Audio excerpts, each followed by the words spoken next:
അത് തീർച്ചയായിട്ടും തിരുത്തിക്കൊണ്ടല്ലേ മുന്നോട്ടേക്ക് പോവുക. അതല്ലേ ഞാൻ ഇതിൽ പറഞ്ഞുകൊണ്ടിരിക്കുന്ന ഒരു കാര്യം. സമ്മേളനങ്ങൾ എന്ന് പറയുന്നത് നവീകരണമാണ്. കേവലമായിട്ടുള്ള ഒരു യോഗം ചേർന്ന് പിരിഞ്ഞു പോകുന്ന ഒന്നല്ല, നവീകരണമാണ്. നവീകരിക്കാൻ ആവശ്യമായ ഫലപ്രദമായ ഇടപെടലാണ് സമ്മേളനത്തിന്റെ ഭാഗമായി നടന്നുകൊണ്ടിരിക്കുന്നത്. സ്ത്രീ പ്രാതിനിധ്യം കൂട്ടേണ്ടതായിട്ടുണ്ട്, ഇനിയും കൂട്ടേണ്ടതായിട്ടുണ്ട്. ഇനി ഇപ്പോഴും സ്ത്രീ പ്രാതിനിധ്യം കൂട്ടുന്നതിന് വേണ്ടിയുള്ള ശ്രമം കൂടി ഇതിന്റെ ഭാഗമായിട്ട് നടക്കുന്നുണ്ട്. സംസ്ഥാന കമ്മിറ്റി ഇപ്പോൾ തന്നെ ഇഷ്ടംപോലെ സ്ത്രീകളുണ്ടല്ലോ, ജില്ലാ കമ്മിറ്റികളിലും ഉണ്ട്, സെക്രട്ടേറിയറ്റിലും ഉണ്ട്.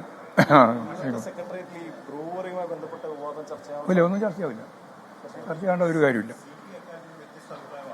വ്യത്യസ്ത അഭിപ്രായമൊന്നുമില്ല. അവർ ജനങ്ങളുടെ പ്രശ്നം കൂടി പരിഹരിച്ച് പ്രശ്നം കൈകാര്യം ചെയ്യണമെന്നാണ്. അത് തന്നെയാണ് ഞങ്ങളുടെ അഭിപ്രായം. വേറെ എന്താ സംശയം? വെള്ളത്തിന്റെ പ്രശ്നം പരിഹരിക്കാൻ കഴിയുന്നേ ഉള്ളൂ. ബന്ധപ്പെട്ട്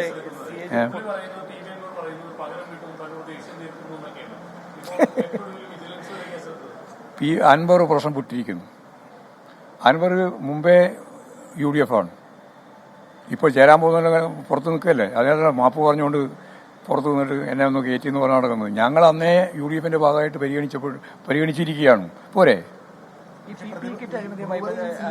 അതെല്ലാം ഗവൺമെന്റ് വളരെ വ്യക്തമായിട്ട് വിശദീകരിച്ചിട്ടുണ്ട്.